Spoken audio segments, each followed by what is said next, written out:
Today, we're going to talk about climate change and the climate action and the climate policies that we've seen floating around. And someone asked me one day, like, Magat, why are you so obsessed with this whole climate change, climate action, and what people are doing or not doing about it? Why are you so obsessed? And I thought it was interesting that once again, somebody used the word obsessed to describe me, because I think it's part of my personality. I become very obsessed with things, which helps me go deep. And so the reason why the climate became so important to me, beyond the fact that I'm a human living on this earth, and of course it has to concern me, but it has to do with the people who rule this world, what I'm hearing them and where I'm seeing them trying to get us to. And I think it's very dangerous. I want to start with putting to bed some of the most alarmist claims that you guys probably have heard when it comes to the climate change and what one ought to do about it. The first claim out there is people being like, well, we're having more extreme weather and it's going to kill us all. At that point, I say, prosperity will protect us all from weather, from extreme weather coming in. Think air conditioning, think being able to heat yourself.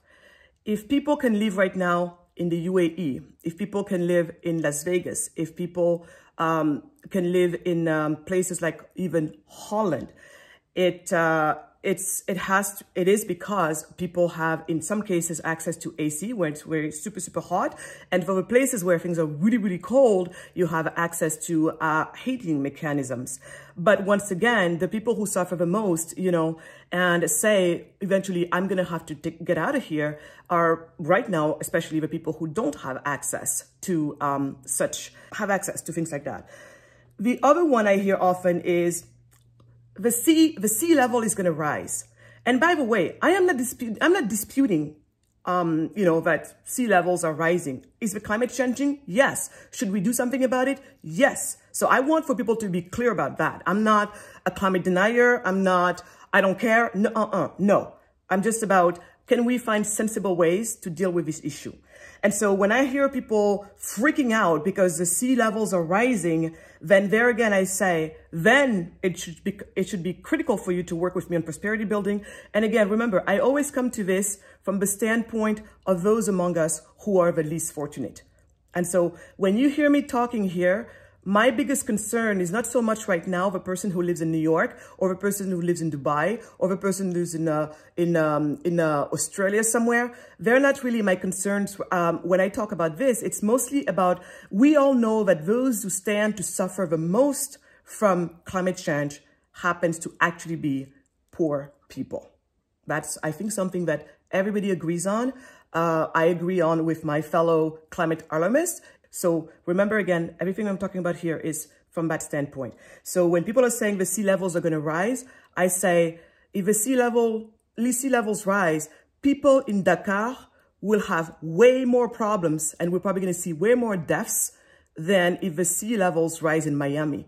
Why? Because most of the time in Miami, if you have a prosperity, if you have the money, if you have the means, then people just tend to move more inland. That's always possible. Or people are just going to have access to the technology that countries like Holland have. Holland, below sea level, they have come up with some really clever technologies, to help them face these changes in our climate and in our realities. I know that Miami, for example, is thinking about setting up some dikes. These are sea walls. So basically, we do know that there is some pretty amazing technology out there that's available, so that you can, push back on, you can face off with some of these changes that are coming from the climate. But again, if you're in Holland, if people are living in Holland right now, it's telling me everything I need to know from the standpoint of the technology being available or not. And so, so that's what I would say to the alarmists when they're coming up with this one claim, big claim that they have of the sea level rising. Another one, a third one, because I'm just going through their main reasons for being alarmed. So the third one has to do with this fear of geopolitical conflict. And what this means is, I'm sure you're seeing it already, this whole concept of climate migrants. You know, people who have to live where they are because the climate just has become unbearable. And we're seeing it already in many parts of Africa because, you know, the cattle cannot be gazing or simply drink water anymore because, you know, the water supply has gone down or has dried up. Or in some places, I know I'm from Senegal, there are some parts of Senegal where they're already starting to talk about some climate migration happening because the people are just like, it's just way too hot where we are. We got to migrate to better areas. So, but this is where I will say again, I go back to this word of prosperity. And when I bring up prosperity, I'm not talking about us all having Maseratis or, you know, Tesla's, Lamborghini. I'm not talking about any of that stuff. I'm just talking about, can we think about, you know, folks having air conditioning for when it's unbearably hot, or having heating mechanism for when it's unbearably cold, or having a fridge, or, you know, that's what I'm talking about. That's what we're talking about here. So the people here, for example, in Senegal that are finding themselves having to migrate because the climate is becoming too hot in the areas where they live, if they had access to air conditioning right now, well, let me tell you that it wouldn't be, they wouldn't have to go anywhere. So again, I think Las Vegas, I looked at it once, the climates of the world, and most of Senegal is on par with, for part of it, with Hawaii weather. When you look at the climate weather of the world, I like to look at weird maps, and that was one of the maps I was looking at. And we know that even the hottest parts of Senegal actually don't even match up to sometimes the heat that you get in Las Vegas. So if people are able to live in Las Vegas right now, I'm sorry, but there's no reason why all parts of Senegal and most parts of Africa should not be livable at this point. The difference is, in one place you have a means to do that, in another place you just don't have a means, which takes us back to prosperity. The fourth big alarmism that they're throwing at us all the time is, Earth is going to explode in 12 years. We've only got, and some people even in 10 years. And that, my friends, is pure dishonesty. The IPCC never said something like that. And it's not like I take them seriously, but because everybody likes to take them seriously, I'll use them as an example. Even the IPCC is not that alarmist. They're not putting a timeline on any of this stuff. And they're nowhere as alarmist as the climate alarmists are out there right now. So I wanted to start with just putting those out, to bed, because I could see then us going to the conversation and some of you still having some of those concerns in your mind. The reason why I am so upset right now with the climate alarmist is because they're the loudest voices out there, I usually will not take the example of Greta Thunberg.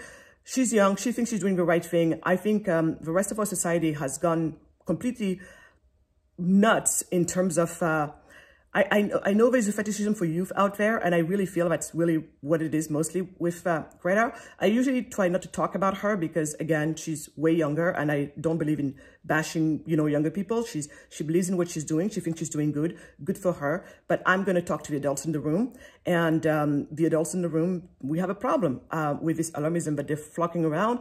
They're the noisiest about it, and it's also because of them that the mainstream is going for a certain how should I call it, for a certain rhetoric, and this then leading to policies. So we put out the alarmism, the biggest alarmist claims out there, and I told you why. I don't let them alarm me, because for each one of those, minus the last one, which is pure dishonesty and not true, for everything else, we realize once again that prosperity can help people not have to die because of the climate change that is really, truly happening, because it is happening. So, so then what do we have? From there, because these very alarmist people have won somehow the moral high ground, because guess what? Oh, they care about the environment. So they won the moral high ground. And what did it lead us to? It's leading us to some very, very dangerous policies that are being peddled around. One of them has to do with this goal that we have to go pretty much cold turkey on fossil fuels. And when I say this, people like, why do you say cold turkey? Because it bothers them that I am saying, they say, no one has said it should be happening just tomorrow, because sometimes I use that word. But when you have a Meadows memorandum, which is a very, comes from a very series of, groups of, NGOs and Western states, and they're saying by 2030, in humans' time, 2030 is literally tomorrow, literally. So when they're saying by 2030, we need to get to net zero carbon emission,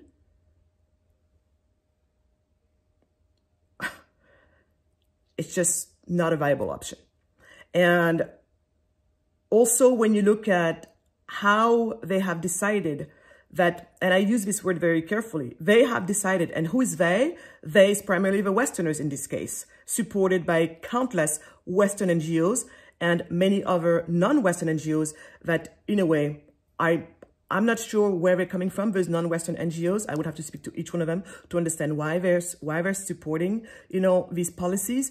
But the truth is, the majority of who is pushing for these policies is Western nations as well as Western NGOs. And what they're asking for is for basically no fossil fuel type of infrastructure to be invested in anymore from this point on. And what that has done in a very real case is basically there's this pipeline that was supposed to be built in Uganda going through Tanzania. And what happened? Basically, NGOs nixed it. They made sure that all the banks who were going to finance this oil pipeline were going to say, we're going to back out. And they backed out. And so when I have people telling me, my God, it's only, rich people talking nonsense, there is no way they can enforce any of this stuff to us. I'm like, you guys, we really don't understand what's going on, do we? Do we? Yes, am I going to have the USA show up and say to Macky Sall with a gun to his head and say, you can't use your oil anymore? No, of course, that's not how it works. Can they really come and put it as a law in our constitution or anywhere in our legislation? Of course, they can't do that. What they can do is actually way worse, more vicious and more insidious. All the way from New York, all the way from Paris, all the way from Washington, D.C., they get to just make phone calls or, cut the money access, and anything that they want happens. And I think you guys have been seeing some of the African leaders saying to them, yeah, no worries, we can do it. I think it's the president of Kenya that I heard last being like, yeah, by 2035, we're going to be completely... And I know that my Kenyan friends are saying, what are you talking about? So, but we all know what is going on. I think what's going on is, once again, this is a cash cow for our corrupt leaders. It's a cash cow. It's like, oh, back in the days, you used to give me money because my people were hungry. That's great. I took most of that money, put it in, chateaus in the south of France, Swiss bank account. Everything went well. And today, and just as the money that we were getting from China, Chinese investments in Africa is starting to dry up because the Chinese are having their own problems right now. They got to focus on their own country for the most part. They're still investing in Africa, but not as much as before. But as this money is drying up, all of a sudden, whoa, saved by the bell. The climate change thing is here, and we are talking now about compensation plans. That's what they were talking about at the COP27, compensation plans. So you can only imagine how these fat cats are like, doing this and be like, the money is back on. Hey, girlfriend number 5, although I have, I don't know how many, girlfriend number 5, prepare your trip to Paris. We're going to Paris. You're going to be able to buy all the Dior purses and all the Gucci bags you're going to want. That's pretty much how I'm seeing them probably behaving right now. Super excited. But you see, guys, in all of these talks, I see no one talking about, climate change is going to affect poor people the most. And I'm hoping that by now you're getting my grift in terms of why it's going to affect them the most. Because they're the ones who do not have the means to buy the technology, put the technology in place, maybe even move to higher ground. They simply just don't have a means to adapt themselves to the climate change. Hear here that the root cause of the fact that they stand to be the ones who suffer the most from the climate change is because they're poor. Isn't the solution to poverty prosperity? At least the sustainable solution to poverty is prosperity. I think it is. Yet I hear these people all coming together to talk about an issue, climate change, which one of its biggest repercussions is what it's going to do to poor people. Yet no one talks about the prosperity that these poor people need to enter into so that they too can take care of their countries, put the dikes that they need in place, put the technologies that in some parts that are at sea level, like in Holland they did, where now they have these water systems, their houses are built on these poles, and then the pole just floats up and down with the water levels. So you never have to suffer floods as long as they stay within a certain realm. And we also know, for example, if the earth is going to have to move in parts of San Francisco, we know that all the tall buildings are built on cylinders. And then the building just rolls with the cylinder to a certain degree. And of course, if a big one comes, that's what they worry about, that it might not be possible for the cylinders to go further than they can go right now. But even that, I reckon to say it can be fixed. I'm sure that this was, last time I was checking to this, it was 20 years ago. So I bet you that the technology has gotten even better and the range of motion has gotten better. So my point here is, I am bothered then that why are we having these meetings and I hear no one talking about the only sustainable solution here, which is making sure that these nations are prosperous, so that way they too can choose how they're going to face off with the climate change. I don't hear anyone talking about prosperity, never. And it was the same thing, when we were talking about, we're having these 8 conferences, no one talked about poverty, fighting poverty with prosperity either. So this is where I'm coming from. Where I'm coming from is, I'm hearing this issue about climate change, which I don't deny is happening, but I also am the first one to say the alarmists are really distracting the rest of us with looking for solutions. They're going for radical so-called solutions, which are not solutions.